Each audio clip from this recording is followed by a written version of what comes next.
সকলে বলে আলহামদুলিল্লাহ।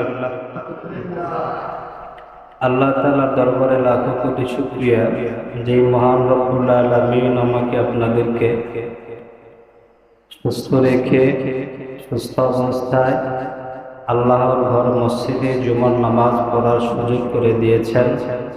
মালিকের দরবারে দিল থেকে শুকরিয়া আদায় করে নিই, বলি আলহামদুলিল্লাহ। বিশেষ করে আমি আল্লাহর দরবারে আরো শুকরিয়া আদায় করি। বিগত 4 দিন যাবত কঠিন জ্বর ছিল আমার, বিছানাগত অবস্থায়, এখান থেকে নামাজ পড়ার সুযোগ হয় নাই। আল্লাহ তাআলার দরবারে আবারও শুকরিয়া যে আল্লাহ তাআলা নামাজ পড়ার সুযোগ করে দিয়েছেন।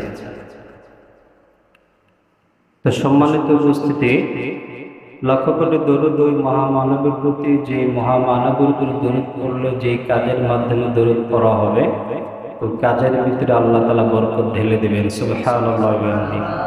এই জন্য দিনই কাজ যেহেতু আমরা শুরু করতে যাচ্ছি, সেই জন্য একবার দরুদ পড়ে নেই সবাই মিলে সাল্লাল্লাহু আলাইহি ওয়াসাল্লাম। আমার ভাইয়েরা, আল্লাহ পাক রব্বুল আলামিনের মহাগ্রন্থ আল কোরআনের সূরা লুকমানের একটা আয়াত তেলাওয়াত করেছি, সূরা কাহফের একটা আয়াত তেলাওয়াত করেছি। এর উপর ভিত্তি করে আলোচনা 2-4টি কথা।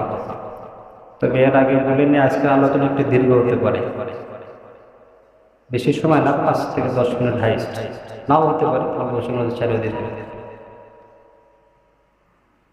আল্লাহ তাআলা বলতেছেন, হযরত লুকমান আলাইহিস সালাতু ওয়াস সালাম উনি পয়গম্বর ছিলেন না। পয়গম্বর না হওয়া সত্ত্বেও আল্লাহ তাআলা তার কিছু নসিহত কথা কোরআনের ভিতরে, কোরআনের মাধ্যম দিয়ে আল্লাহর পয়গম্বরকে শোনায় দিয়েছেন। সুবহানাল্লাহ। এমন কিছু নসিহত তার সন্তানদেরকে করে গেছে, এই নসিহতগুলো আল্লাহ তাআলা নিজে চেয়েছেন, পছন্দ করেছেন, বিধায় তার পয়গম্বরকে শোনায় দিয়েছেন। পয়গম্বর আপনাকে জানায় দিলাম, আপনি আপনার উম্মতদেরকে জানায় দেয়, যেন তার সন্তানদেরকে তাদের মৃত্যুর সময় যেন তাদের এইভাবে এই চিন্তা ভাবনা নিয়ে লালন পালন করে, বড় করে, যাতে করে মরণের পরে ওই সন্তান ওই বাবার জন্য নাজাতের জড়িয়ে হয়ে যায়। সুবহানাল্লাহ। যতগুলো নসিহত করেছেন, উপদেশ দিয়েছেন, তার মধ্যে একটা নসিহত নিয়ে আলোচনা করবো আজকে।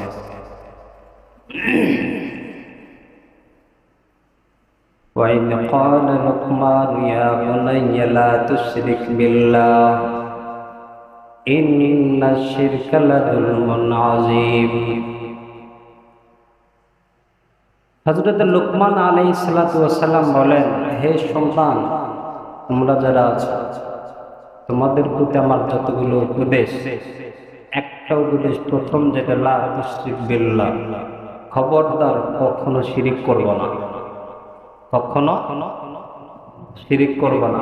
আমার কথা বোঝেন আপনারা? আমি যদি একটু শারীরিক অনেক অসুস্থ, দুর্বল, খবরদার শিরিক করবে না। কেন? ইন্না শিরকা লাযুলমুন আযীম। কেননা শিরিক এমন একটা গুনাহ যেটা সবচেয়ে ঘোর অন্ধকার, সবচেয়ে বড় জুলুম। অপর জায়গাতে আল্লাহ তাআলা বলেন, আল্লাহ তাআলা সমস্ত গুনাহ আল্লাহ তাআলা মাফ করবেন বান্দা, কিন্তু শিরিক যে বান্দা করেছে ওই বান্দার গুনাহ আল্লাহ তাআলা মাফ করবেন না। শিরিক কাকে বলে? শিরকের শাব্দিক অর্থ হলো অংশীদারিত্ব, সমকক্ষতা, সমতুল্যতা, অংশীদার সাব্যস্ত। কার ব্যাপারে? আল্লাহ তাআলার ব্যাপারে। আল্লাহ তাআলার ব্যাপারে শিরিক 3 প্রকার হয়। কয় প্রকার? শিরিক ফি যাতিহি, আল্লাহ তাআলার সত্তার ব্যাপারে শিরিক। শিরিক ফি ইলমিহি, আল্লাহ তাআলার জ্ঞানের ব্যাপারে শিরিক। আর শিরিক ফি কুদরতিহি, আল্লাহ তাআলার ক্ষমতার ব্যাপারে শিরিক। শিরিক বলতে অংশীদার মনে করা। আল্লাহ তাআলার ইলম কেমন? আলিমুল গায়বি ওয়াশ শাহাদা, যিনি আল্লাহর কাছে কোনো অতীত বর্তমান ভবিষ্যৎ নাই, অতীত আর ভবিষ্যৎ আল্লাহর কাছে নাই। আল্লাহর কাছে সব বর্তমান, আল্লাহর কাছে সব বর্তমান, সব কিছু জানেন আমার আল্লাহ। ইন্নাল্লাহা আলিমুন বিযাতিস সুদূর, সব কিছু তো জানেনই, মানুষের অন্তরে কোন জিনিস কল্পনা এটাও আল্লাহ তাআলা জানেন। এখন এই সব কিছুর জ্ঞানের অধিকার রাখেন কে? জোরে বলেন। এইটিকে যদি আমি কোনো নবীকে দিই তাহলে মানা যাবে? কারণ সব কিছুর জ্ঞান রাখার একমাত্র মালিক, কেবলমাত্র মালিক আমার আল্লাহ। কোন নবী রাসূল কোন সব কিছুর জ্ঞান তাদের মাথায় আল্লাহ তাআলা দেয় নাই। গায়েবের ইলম রাখেন আল্লাহ, গায়েবের ইলম কোন নবীকে আল্লাহ তাআলা দেয় নাই। এখন আমি আপনি অতি ভক্তি, অতি ইশকে রাসূল, অতি ভক্তির কারণে আমরা যারা আছি, আমরা যারা মনে করি আমার আপনার পয়গম্বর যেহেতু সাইয়্যিদুল মুরসালিন, সব কিছু সমস্ত ফেরেশতাদের, 6 লক্ষ ফেরেশতাদের 70,000 ফেরেশতাদের জামাতে নামাজ পড়াইছেন, উনি ইমামতি করেছেন।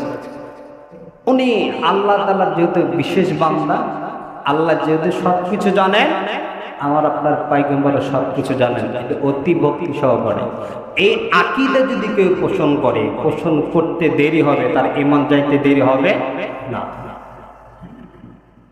এটা হলো শিরক ফি ইলমি। গায়েব ইলম কার কাছে? জোরে বলেন। আল্লাহর কাছে।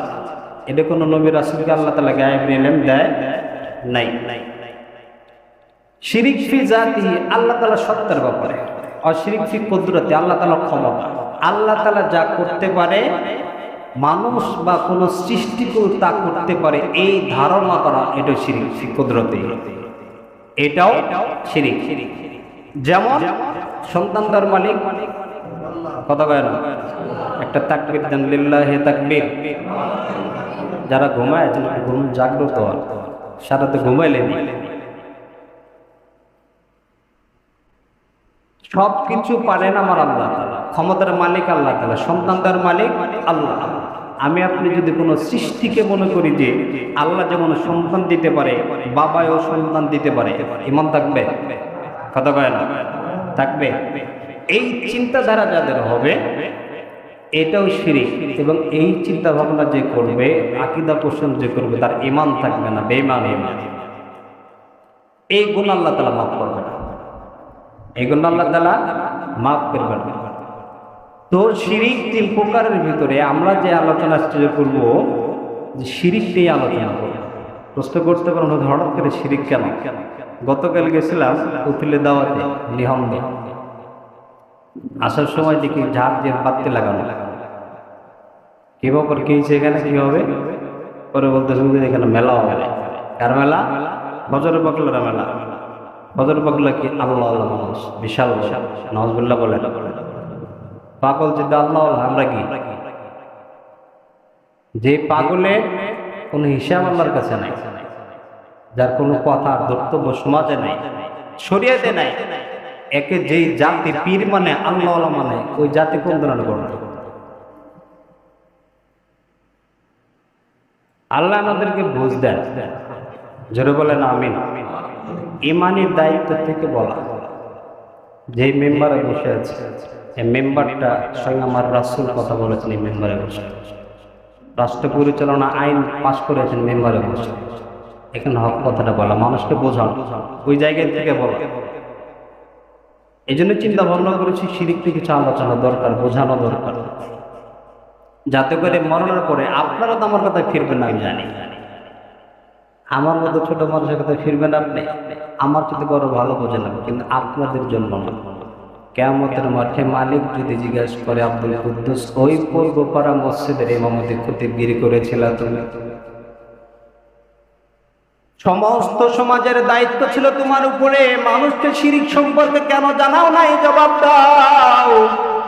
ওই দিন যেন বলতে পারে, মালিক আপনার হাবিবের কথা, বাল্লিগু আন্নী ওয়ালাউ আয়া, আল্লাহ রাসূল বলেছেন বিদায় হজের ভাষণে, আমার তরফ থেকে কোন একটা বাণী যদি তুমি জানো, তোমার ওয়াজিব হলো ওই বাণীটা অন্য ব্যক্তির কাছে পৌঁছানো।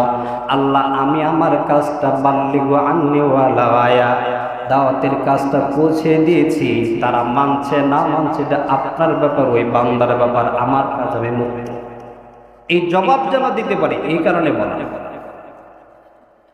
তো বলছে শিরিক যদি কোনো বান্দা করে, বান্দার সমস্ত গুনাহ আল্লাহ তাআলা মাফ করবে, কিন্তু শিরিককে মাফ করবে না।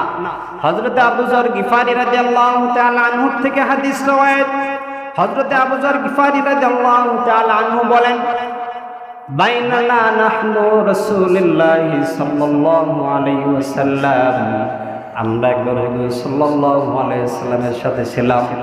হুজুর আকরাম সাল্লাল্লাহু আলাইহি ওয়াসাল্লাম বলতেছেন, ইয়া আবু যর, হে আবু যর, ইসমা কালামি, আমার কথা শোনো। আল্লাহ রাব্বুল আলামিন বান্দার সমস্ত গুনাহ মাফ করে দেয় ততক্ষণ পর্যন্ত যতক্ষণ পর্যন্ত বান্দা এবং ওই আল্লাহর মাঝে কোনো পর্দা না পড়ে যায়। আবু যর বলেন, আমি আল্লাহর পয়গম্বরকে জিজ্ঞাসা করলাম, ইয়া রাসূলুল্লাহ, ইয়া হাবিবাল্লাহ, মাল হিজাব, হিজাবটা কি? আল্লাহর রাসূল বলতেছিলেন, হিজাবটা হলো বান্দা যতক্ষণ পর্যন্ত কোনো শিরিকের সাথে জড়িত না হয়, যতক্ষণ পর্যন্ত শিরিকের সাথে জড়িত না হবে ততক্ষণ পর্যন্ত আমার মালিক বান্দার গুনাহ মাফ করতেই থাকবে। কিন্তু যখন শিরিকের সাথে বান্দা যুক্ত হয়ে যাবে, বান্দার সমস্ত গুনাহ যা মাফ করছে আর কোনো গুনাহ আল্লাহ তাআলা মাফ করবে না। কেন? দুনিয়ায় সাধারণ আমার উস্তাদ লজিক দিয়েছিলেন, যুক্তি দিয়েছিলেন, স্বামী স্ত্রী এত গভীর সম্পর্ক, স্বামী তার স্ত্রীকে অত্যন্ত ভালোবাসে, যার কারণে স্বামী যদি বুঝতে পারে নিজের স্ত্রী অন্য পরকের সাথে জড়িত, ওই স্বামী তার স্ত্রী রাখবে, কথা রাখবে। কেন? এটা শুধু হক আমার, এটা তো বেহায়াপনা বেলিলাপনা করার জন্য না, ইবাদত হবে একমাত্র আমি আল্লাহ তাআলার জন্য। এই জায়গায় অন্য কথা শরীক করা যাবে না। তোমার সাধারণত আমার সৃষ্টি একটা বিধান যদি তোমরা মানতে এত কষ্ট তোমার হয়, তাহলে ভেবে দেখো, ইবাদতের যোগ্য একমাত্র আমি, ইবাদতের যোগ্য একমাত্র আমি। আমাকে বাদ দিয়ে তুমি মাজারে মাজারে ঘোরো সন্তানের জন্য, আমাকে বাদ দিয়ে মাজারে মাজারে মান্নত করো, এটা কিভাবে করো? আমি কিভাবে মাফ করব? আল্লাহ আমাদেরকে বুঝ দেন, জোরে বলেন আমিন। যদি কোনো বান্দা শিরিকের সাথে জড়িত হয়, বান্দার 12টা ক্ষতি হয়। কয়টা? জোরে বলেন। 12 ধরনের শাস্তি শিরিকের ব্যাপারে লেখেছে। 1 নাম্বার, যদি কোনো বান্দা শিরিকের সাথে জড়িত, শিরিক হলো সবচেয়ে বড় জুলুম। লোকমানে হাকিম তার সন্তানদেরকে নসিহত করতেছেন, ইয়া বুনাইয়া লা তুশরিক বিল্লাহ ইন্না শিরকা লাযুলমুন আযীম। হে সন্তানরা, তোমরা শোনো, খবরদার শিরিক করবে না। কেন? শিরিকটা হলো আল্লাহর কাছে সবচেয়ে বড় ঘৃণ্যতম, সবচেয়ে বড় অন্ধকার। এটা করবে না। এটা যদি করো, তোমার আমলনামা যা আছে সব বন্ধ। 2 নাম্বার, যদি কোনো বান্দা শিরিকের সাথে জড়িত হয়, ওই মুশরিক ব্যক্তিকে আল্লাহ তাআলা জান্নাত থেকে মাহরুম করবেন, সে জান্নাত পাবে না। জান্নাত কি? ইন্নাহু মান ইউশরিক বিল্লাহি ফাকাদ হারামাল্লাহু আলাইহিল জান্নাহ। আল্লাহ রাব্বুল আলামিন বলেন, যদি কোনো বান্দা শিরিকের সাথে জড়িত হয়, আল্লাহ তাআলার সাথে শিরিক করে, ওই বান্দার জন্য আল্লাহ তাআলা জান্নাতটাকে হারাম করে দেয়। তাহলে বোঝা গেল, যদি শিরিক করে জান্নাত সে পাবে না, জান্নাত থেকে মাহরুম। 3 নাম্বার, শিরিক হলো সমস্ত আমল যায় পর্যন্ত যা করে সমস্ত আমলকে নষ্ট করে দেয়। শিরিক সমস্ত আমলগুলো নষ্ট করে দেয়। ওমাই ইউশরিক বিল্লাহি ফাকাদ ইফতারা ইসমান আযীমা। যদি কোনো বান্দা শিরিকের সাথে জড়িত হয়, তাহলে বান্দা এই পর্যন্ত যতগুলো আমল করছে, শুধু একবার শিরিক করার কারণে সব আমল বরবাদ। আমরা কি চাই আমাদের আমল বরবাদ হোক? আমরা তো আমলও করি না, যতটুকু করি এটা যদি নষ্ট হয়ে যায়, আল্লাহর কাছে দাঁড়াবো কি না?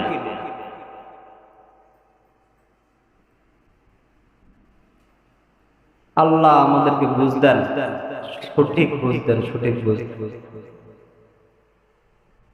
4 নাম্বার, শিরিক এটা জঘন্যতম একটা পাপ। 5 নাম্বার, শিরিক হলো একটা নাপাক, অপবিত্র। আল্লাহ বলেন, ইন্নামাল মুশরিকুনা নাজাসুন ফালা ইয়াকরাবুল মাসজিদাল হারাম। যারা মুশরিক, মূর্তি পূজা যারা করে, শিরিক যারা করে, এরা নাপাক, এরা মসজিদে হারামের ধারে কাছে যাইতে পারে, ঢুকতে পারবে।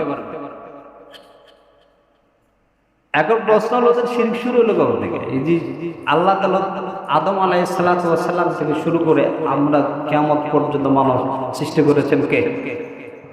রোজ সৃষ্টি করেছেন কে? আল্লাহ। এই মানুষটা আগে আল্লাহর ইবাদতই করতে, কিন্তু এটা শুরু হলো কবে থেকে? ইতিহাসবিদগণ বলেন নূহ আলাইহিস সালাতু ওয়াস সালাম এবং হযরত আদম আলাইহিস সালাতু ওয়াস সালাম মাঝামাঝি জায়গাতে 5 জন ব্যক্তি এমন ছিলেন, বড় আবেদ ছিলেন। এই 5 জন ব্যক্তি দুনিয়া থেকে বিদায় নেয়। কারা কারা?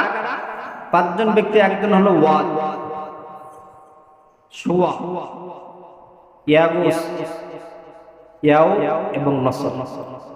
এরা আল্লাহ তাআলার কাছের বান্দা ছিলেন, আল্লাহওয়ালা ছিলেন। ওই সময় যারা আল্লাহওয়ালা হয়, আল্লাহওয়ালাদের পাশে যারা থাকে, এরা আল্লাহওয়ালাদেরকে মহব্বত করেন। কারণ মহব্বতটা ঢেলে দেন কে? আল্লাহ তাআলা। আল্লাহ যখন কোনো বান্দাকে ভালোবাসে, আসমানে ফেরেশতা, সমস্ত ফেরেশতাগুলো বান্দাকে ভালোবাসে। জমিনে সমস্ত বৃক্ষরাজি, পশু পাখি পর্যন্ত ওই বান্দাকে মহব্বত করে। সুবহানাল্লাহ। কোনো বান্দা যদি আল্লাহর কাছে ঘৃণিত হয়, ওই বান্দা ফেরেশতাদের কাছে ঘৃণিত, এবং সৃষ্টিকুল যা আছে বৃক্ষরাজি পর্যন্ত বান্দাকে ছা দিতে লজ্জা পায়। আল্লাহর কাছে দরখাস্ত করে তার জবানে, আল্লাহ তোমার এই জালেম বান্দাকে কিন্তু সরাই নিয়ে যাও, নেককার বান্দাকে আমার ছায়াতে বসা। সুবহানাল্লাহ। গাছের দরখাস্ত, আমরা যারা আছি পাপ করছি আমাদের জন্য, আমাদেরকে আল্লাহ তাআলা এই সমস্ত আল্লাহর কাছে ঘৃণিত হওয়ার থেকে বেঁচে থাকার তৌফিক দান করেন। আমিন। 5 জন বান্দা যখন দুনিয়া থেকে বিদায় নেয়, তার অনুসারী যারা ছিল এরা এত বড় ব্যথিত, ওনাদের পথ নির্দেশন অনুযায়ী চলছে, ইবাদত করে আসছে। হঠাৎ করে দীর্ঘ সময় যাওয়ার পর শয়তান এদের ভিতরে মাথা চাড়া দিয়েছে। শয়তান ঢুকাই ফেলছে, দেখো তোমাদের তো প্রিয় মানুষ ছিল, তোমরা এক কাজ করে এইভাবে ইবাদত না করে তাদের প্রতিকৃতি আঁকায় নাও, এটাই দেখে দেখে তোমরা তার স্মরণ করে ইবাদত শুরু হলো। একে একে 5 জন চলে গেছে, তার অনুসারী যারা সকলেই বিদায়। এর পরবর্তী প্রজন্ম যারা আছে, শয়তান এখানে ধোঁকা দিচ্ছে, তোমার বাপ দাদা যারা ছিল এরা আল্লাহর ইবাদত করতে মূর্তি পূজা করেছে। ওইখান থেকে শিরিক শুরু। প্রকাশ্য যারা শিরিক করে এরা তো স্পষ্ট, যেমন হিন্দুরা, এরা ডোকডোল পিটে বলে, আমরা তাকে বাধা দেই না। কষ্ট আমাদের চিহ্নিত করতে কষ্ট হয় কাদের? যারা নামাজ পড়ে, রোজা রাখে, হজ করে, যাকাত ফরজ হলে যাকাত দেয়, সব কিছু করার পরে এরা যারা শিরিক করে এদেরকে চিহ্নিত করা মুশকিল। এদের ব্যাপারে কোন কোন জায়গায় আল্লাহ তাআলা মুনাফিক বলেছেন। মাথায় টুপি, লম্বা জামা, সবকিছু মুসলমানের বেশ, কিন্তু অন্তরে আরেকটা। এটা মুনাফিকের চরিত্র। ইন্নাল মুনাফিকিনা ফিদ দারকি আসফালি মিনান নার। জঘন্যতম শাস্তি। এই যারা করছে এরা কেন করে? এরা হলো অতি ভক্তির কারণে করে। কেমন অতি ভক্তি? আমি আপনি যদি কোনো হকপন্থী আল্লাহওয়ালার কাছে গেলে তো আলহামদুলিল্লাহ, এরা কোনোদিনও পীর হওয়ার জন্য প্রথম শর্ত আলেম হতে হবে। আপনাকে কিতাবের ইলম থাকতে হবে, হাদিসের ইলম আপনাকে থাকতে হবে। সব কিছু বিষয় যখন আপনি আলেম হবেন, কোন আলেম কখনো শিরিক করতে পারে না, এরা করবে না। ইন্নামা ইয়াখশাল্লাহু মিন ইবাদিহিল উলামা। আল্লাহ তাআলা বলেছেন মানুষের ভিতরে সবচেয়ে বেশি আল্লাহকে ভয় করে আলেমগণ। আলেম কখনো শিরিক করবে না। আলেম ছাড়া গায়রে আলেম যারা পীর, এদের কাছে যারা মুরিদ হয় এরাই শিরিক করে। ভালো মন্দ বিচার বিশ্লেষণ করার সময় নাই, ধর্মীয় বই পড়ার সুযোগই তাদের নাই। যে যা বলছে ওটাই মানতে, আর ওটাই মানে তাকে বলতে চেষ্টা করে, চেষ্টা করছে। গত ঈদের পরে গেছিলাম ঘেরের ওইদিকে, যে জিটকার ওইদিকে, প্রত্যেক ঘরে ঘরে বাজার। প্রত্যেকটা ঘরে মাজার। এটা একটা বিজনেস বর্তমানে, বিনা চালানো ব্যবসা। এই ব্যবসা চালাইতেছে কারা? আমরা চালাইতেছি। আমার আপনার মা বোন যারা আছে তাদের অন্তর অবস্থা খুব খারাপ। বিয়ে করছে 5 বছরের সন্তান আদৌ হয় না। হঠাৎ করে একজন বলছে যে বাবার মাজারে যাবে, মান্নাত করে বলছে আল্লাহ যদি তুমি সন্তান দাও ফজর পাগলার মাগলে 2 হাড়ি ডিম দিবে, একটা খাসি দিবে, একটা গরু দিবে, 4 বস্তা 10 বস্তা চাউল। সন্তান আল্লাহ দিছে, কিন্তু সন্তান দিছে কে? জোরে বলে। বাবা দিতে পারবো? আর নিজেই তো অসহায়। সন্তান দিছে আল্লাহ, বিশ্বাস ঢুকাইছে বাবা, এটাই শিরিক। 10 বস্তা চাউল, একটা গরু, খাসি, আমি আপনি একা, একজন দুজন নতুন। শিবলাই থানা যারা আছে এলাকা, শুধু এই থানা না, পুরো এলাকা জুড়ে মানুষ যেটা জানে মাজারে ফজর পাগলের মেলা। গত বছরে দেখেছি টাকা ভাগ করতেছে, চাউল সব ভাগ করতেছে, ভাগ বটা এলাকার যত মানুষ সকলকে, যারা উপর লেভেলের যারা আছে মেম্বার চেয়ারম্যান থেকে শুরু করে যারা মাথা চারা দেয় সকলে ভাগ পায়নি। এগুলো চালাইতেছে কারা? আমরাই তো। আমরা যদি কোরআন হাদিসের জ্ঞান আমাদের মাথায় আসে, তাহলে আমাদের মা বোনকে আমরা বোঝাইতে পারবো। আমরা যদি না বুঝি, আমরা বোঝাতে পারবো না। পারবো কোনোদিন? শিরিক কি জানে না, আমরা এটাই দিন মনে হবে। এই জন্য কোনো মাজারে মজারে যাওয়া যাবে? জোরে বলে। মাজারে যাওয়া যাবে? মাজারে মান্নত করা যাবে? মাজারে মান্নত যাওয়া এবং যে ধরনের চিন্তা মনে করে সবগুলো হারাম। যারা করবে যদি ওইখান থেকে না জানে কেউ ইমান থাকবে, জানার পরে যদি করে ইমান চলে যাবে। আল্লাহ আমাদেরকে বুঝ দিক। সাধারণ মানুষ যদি দিনে কথা বুঝবে, ওই দিন এই মাজার পূজারী যারা আছে সবগুলো পেটে লাগতে লাগবে। এ না খামাতের কোনো গতি নাই, কারণ এলেম বলাম নাই তো। কিন্তু আমরা এমন বিবেক খারাপ, মরা মানুষের পিছনে গিয়ে দৌড়াইতেছি, যার দেওয়ার কোনো ক্ষমতা নাই, সেটা দিচ্ছি, চাইতেছি, নিজের টাকা পয়সা সহ বিসর্জন দিয়ে আসছি, সাথে ইমানটাও দিয়ে আসছি। আমরা কবে বুঝবো? আমরা যেদিন বুঝবো সুস্থ মাথায়, কোন ব্যক্তি হিসেবে না, চিন্তা ভাবনা না, কোন পক্ষপাতিত্ব না, একা আমাকে আপনি বানিয়েছেন কে? ওই আল্লাহ তাআলা একমাত্র সিজদা পাওয়ার মালিক।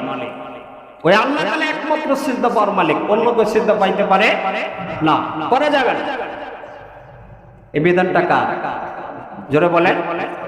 আল্লাহ খাওয়ায়, আল্লাহ পরে, আল্লাহর বিধান মানতে আমরা নারাজ। আল্লাহ আমাদেরকে বুঝ দেখ। জোরে বলেন আমিন। কোন মাজারে যাওয়া যাবে? আলেম ছাড়া কোনো পীরের দরবারে যাওয়া যাবে না। যাবেন? আপনি গেলে তো ফিরতে পারবো না। আমার সতর্ক করার কথাটা বলার ছিল। যাবে, অর্থ যাবে, ইমানও যাবে, মরার পরে বেঈমান হয়ে মারা যাবে, মৃত্যুর পরে অনন্তকালের জন্য শাস্তি ভোগ করবেন। এটা ফ্রি। যাবেন, টাকা পয়সা সব কিছু দিয়ে, ইমানও চলে যায়, মরার পরে শাস্তি পাবেন, এটা ফ্রি। আল্লাহ আমাদেরকে হেদায়েত দিক। এই জন্য কোন শিরিকের সাথে আমরা জড়িত হব ইনশাআল্লাহ। কোন মাজারে যাব, মেলা, সুবহানাল্লাহ, শনিবার থেকে মনে শুরু হবে, শনিবার থেকে শুরু হবে।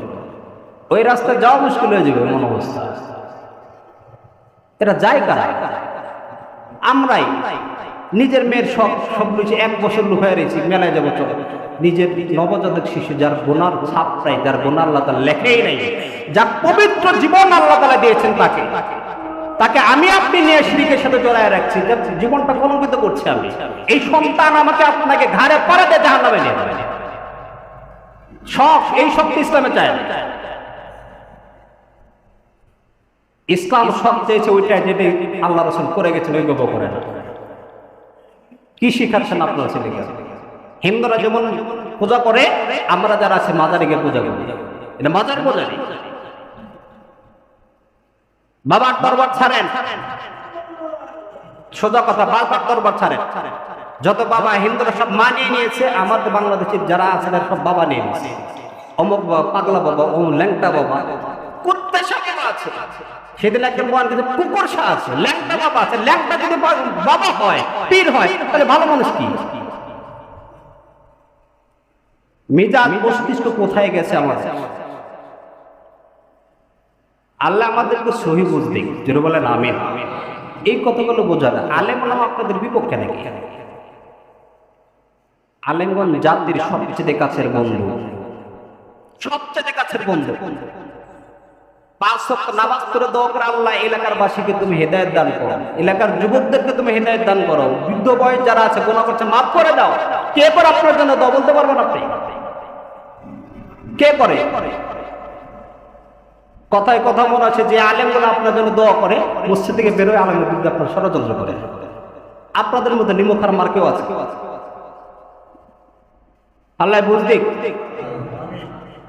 তো বলছিলাম কোন বাবার দরবারে যাওয়া যাবে না, এটা আমার কথা না, আল্লাহ রাসূলের কথা, আল্লাহ তাআলার কথা। এই যে মেলায় যারা যাচ্ছে, গেলে তো অবশ্য সামনে কি আপনার মনে হয় মেলাতে 5,000 10,000 আরো বেশি লোক হয় ওখানে। ওই রাস্তা যাওয়া মুশকিল, এই সাইডে স্টেজে বানায় সারাক্ষণ ঢাকঢোল পিটে গান বাজনা চলছে। আপনি কি হিন্দু? হিন্দুরা তো গান বাজান, ওদের ভিতরে তাদের পার্থক্য কোন জায়গাতে? নিজেকে মুসলমান দাবি করে, হাজারো মানুষের ইমান নষ্ট করে দিচ্ছে এই মাজার পূজারীরা।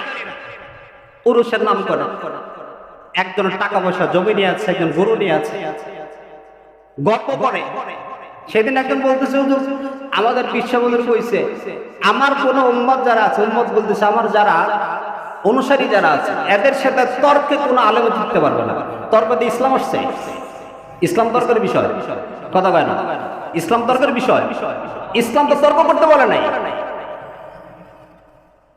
সবচেয়ে পরিষ্কার পরিচ্ছন্ন একটা ধর্ম হলো ইসলাম। এইখানে কোনো সন্দেহ না রয় বফি, কোনো সন্দেহ নেই। আপনি তর্ক জড়াবেন কেন? তর্ক তো জড়ায় তারা যারা নিজেদের ভিতরে দুর্বল আছে। মুসলমান কোন সময় তর্কে জড়ায় না। আল্লাহ আমাদেরকে বুঝদিক, বোঝায়, আপনাদেরকে বোঝাবে, বোঝাবে।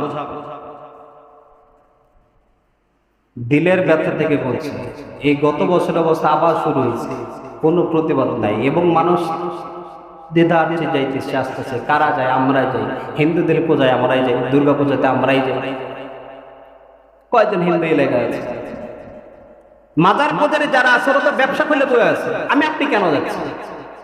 বছর সে অপেক্ষায় থাকে হাজারো মানুষ, মেম্বার চেয়ারম্যান যারা আছে এলাকায়, এরা অপেক্ষায় থাকে যে সময় আসবে আমি 10 বস্তা চাউল পাবো, 25টা 25টা 50টা মুরগি পাবো, বাড়িতে এনে দিয়ে যায় তাদের।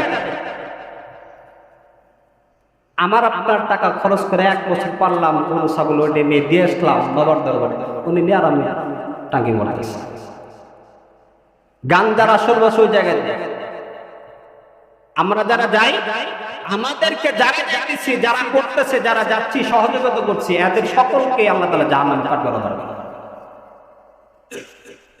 সাবধান থাকে। আল্লাহ আমাদেরকে বুঝদিক, কথাগুলো মনে নেন, সকরা করবেন। ছেলে মেয়ে মাঝে মেলায় যাবে, আপনি অন্য সময় যান না কেন, বাজারে যান, নিয়ে যান, দোকানে যা যা দরকার দিয়ে আসেন, মেলায় যেতে হবে কেন?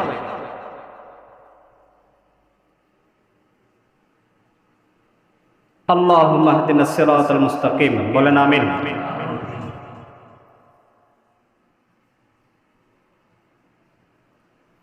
আর বলা যাবে সময় নেই। তো বলছিলাম শিরক এটা ইচ্ছায় অনিচ্ছায় করা যাবে, আমরা করব না ইনশাআল্লাহ। কারা কারা রাজি আছি শিরক করব না, আজকে থেকে মাজার মেলায় যাব না, হাতটা দেখি 1 নম্বরে দাঁড়ান।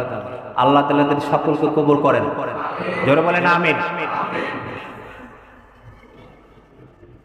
আল্লাহ তাআলা বলতেছেন, ইয়া আইয়ুহাল্লাযীনা আমানু,